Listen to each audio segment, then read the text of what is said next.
Here are some of the main ones. Number one, common expenses are shared by all the homeowners in an HOA. During a 30-year period, ownership can change significantly. If those owners do not pay a proportional share of the expenses, the burden will fall on future owners. We are seeing this now at Remington Post. Money should have been set aside every year in proportion to the common element's deterioration. For example, if a roof has a 25-year useful life, then 1/25 of its replacement cost should be reserved each year to have enough money to pay for its future replacement. Considering the cost and the complexity of future repair and replacement needs, the HOA board needs the information a reserve study provides. It also makes it easier for the HOA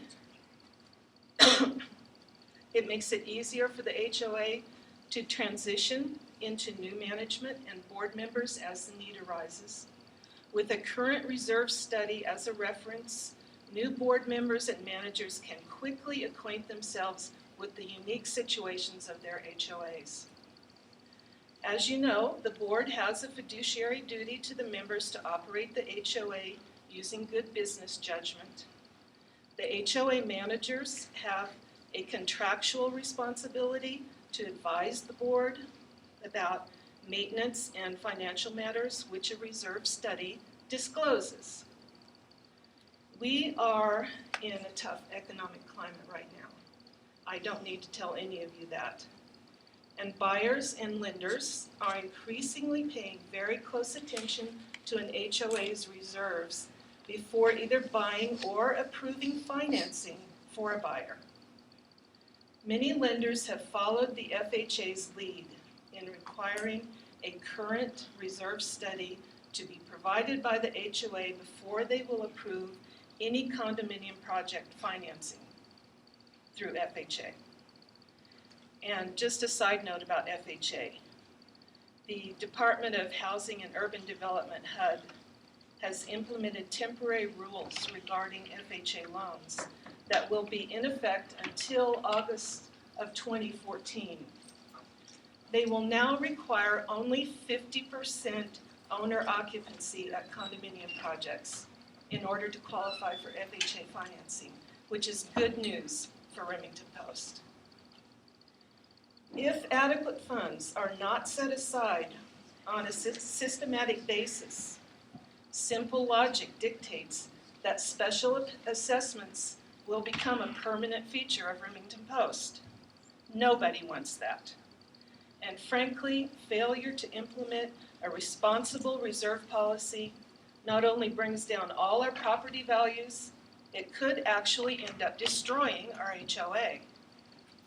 So, in summary, I would urge you to consider a reserve study as the first step in determining our long-term reserve policy at Remington Post. It is long overdue. Without a reserve study and subsequent reserve funding, responsible financial planning and budgeting becomes nearly impossible. Emergency repairs become too costly for the homeowners, and as we have seen lately, special assessments become the new normal. Lack of a clear-cut reserve policy means that the financial burden is not shared equally over a 30-year period. Some owners, like us now, have to shell out a lot of money. We have experienced now firsthand how the lack of a long-term, transparent financial plan causes friction between homeowners, managers, and the board. Nobody is happy when long-term financial planning has been neglected. We can't kick this can down the road any longer. It's got to stop with us. And the only way I know of to responsibly plan for the future is to start now with a professional reserve study.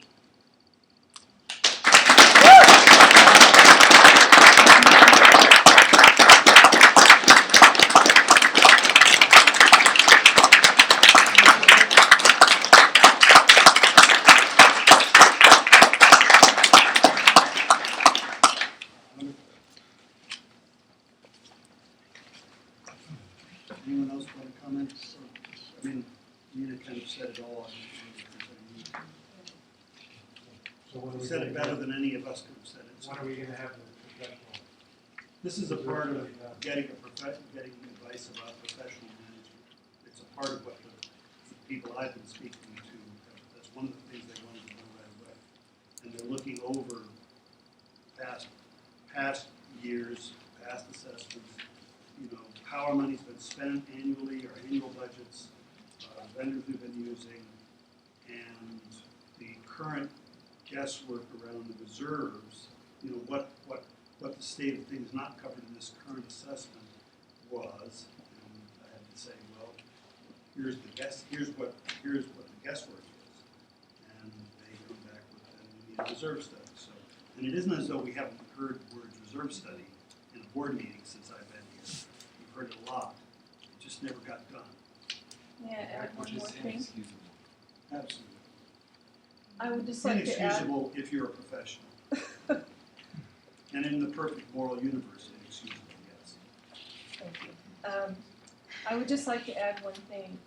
A reserve study, having a reserve study done is very important. It's really important that the board and the manager educate themselves about the proper utilization. It's an important tool, but it is a tool and it's not an end-all be-all. It requires attention every year before the annual budget is made. The board needs to look at the reserve study and see if it's still meeting the needs of the HOA, if it needs to be tweaked, if certain things have happened during the past year unforeseen that need to be added, things like that. It can be invaluable, but it has to be looked at and it has to be tended to. Well, and this is why I see the reserve study as here, and getting the proper professional management of this considerable association with its very large annual budget is the first thing. Because if you don't have somebody up here who understands how to look at all of these issues and organize them, in a with a long-term plan, then on the day-to-day, month-to-month, year-to-year operation is not going to hive to whatever the reserve study is revealing. I couldn't agree more.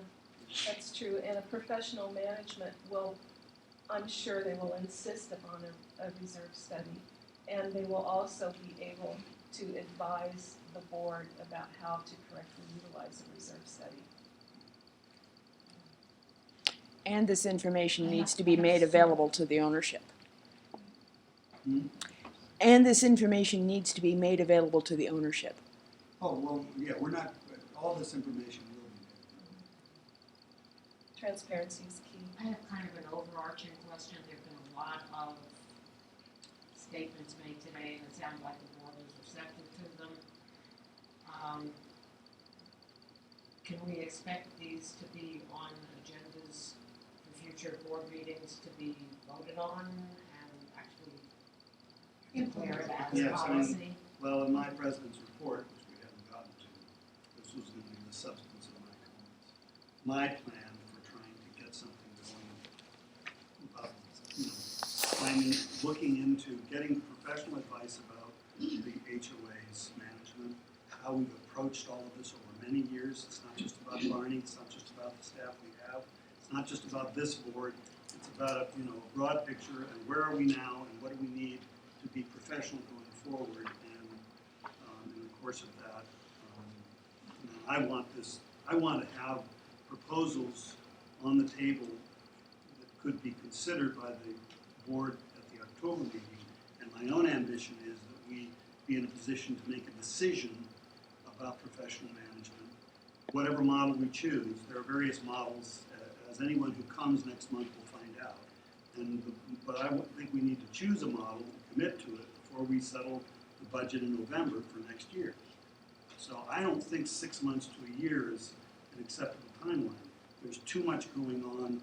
We need to get moving now on this issue, because all the other things that I hear about are sensitive to the degree of professionalism of those who are trying to address each of those.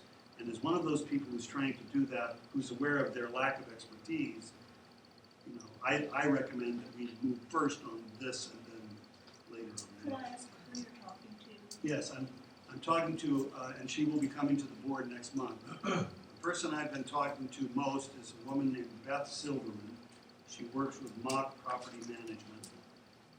She manages many HOAs. She is a manager of people who manage HOAs. She is the sort of, you know, the Uber manager there. And every time and we've had a couple of long conversations, once on the phone and once when I took her to lunch, and I've given her a lot of information so that she can start to try to estimate what our needs are. And, you know, among other things, I want to know, and I told the board this back in July when we were deciding on the assessment, I want to know after the assessment, now we've done the assessment, I want to know whether there's any way to make better use of our annual budget. It's a pretty big budget. So, and I don't know what is reasonable, but I can tell you that when she looked at the budget and the number of staff and the state of our, just what was visible, she wasn't terribly impressed. That doesn't mean that she has been uniformly critical, because she sees that the management we have has been mostly absorbed dealing with a series of emergencies, which we have dumped in his lap because we spent too many years penny wise, pound foolish, not planning, you know, letting later generations pay for what earlier generations enjoyed, blah, blah, blah. Could I ask another question? Why is it now like $5,000 more to do? Did you use old bids on that? Did you have current bid on it? Because now, like 3,300, I think it was supposed to be 102, or how much, 102,000? And now it's 107? Yeah, the reason is that Barney made a mistake, right, Barney? Yeah, I made a mistake. He made a mistake Is in that just on carrying, that one building, or is Yes. that gonna be on all of them? well, it's a mistake on, what, that one? And Well, the estimate for another. I did an older EPDM price. It could come down again, but even though you know that gas has gone down, it has not gone down in the rubber yet. It's like a 2-month delay. But let me address the larger issue, because we are, this was something else I was going to talk about, but I guess I'm just giving my president's report. So, we have a current bid, we have a current project that we're, you know, that I think we may be committed to for one roof. However, whether that's true is something we're looking into, because we've gotten alternative bids, at least one alternative bid, which appears to be lower. And I want to know why it's lower, and I want to know, you know, whether the bid we got was the best bid possible, and I want to know whether we're, you know, somehow legally, you know, unable to make any other choice for this roof, because I'd like to get the best price possible. And so we're going to be investigating something even not just your issue, Angie, but why it was $5,000 more, but why is it $23,000 more than this other outfit's bid? So, and it's not that we didn't seek bids for the roofs and talk to engineers and talk to experts before. The thing is that maybe this is a moving target, and maybe in fact roofers are, you know, are willing to take less money for their labor. I can tell you that that's what happened with siding from the first bid that we got to the second bid. I mean, the first project to the second, we got a better deal the second time around, because we had people who split off from Platte River, who was the original vendor, and then they were offering a better price because they were taking less themselves, both at the management level and they were paying the workers a little less. Always a little hazardous, but we did get pretty good results in that case. So we're looking into this issue about the roofs, and we're not going to go forward if there's any way to get a better price and get the same quality roof replacement. Yes. I'm just curious how you guys are developing your scope of work, and I'm wondering if you've considered at all bringing in a professional appraiser to do an up-to-date scope per building, so that you could provide that to contractors to get across the board apples-to-apples bids. I'm Yeah. just curious about that. We haven't done that, but it's one of the things that I've heard about, and it's one of the things that I see as something that this professional advisor is going to be, you know, this is one of the things she's already indicated, that this is the sort of thing that she does as a part of any, you know, part of her job. So I assumed she would do that if she, well, I'm not suggesting that this is the person we'll hire either. This is a person who's a friend and is doing this for free. Doesn't care, they have enough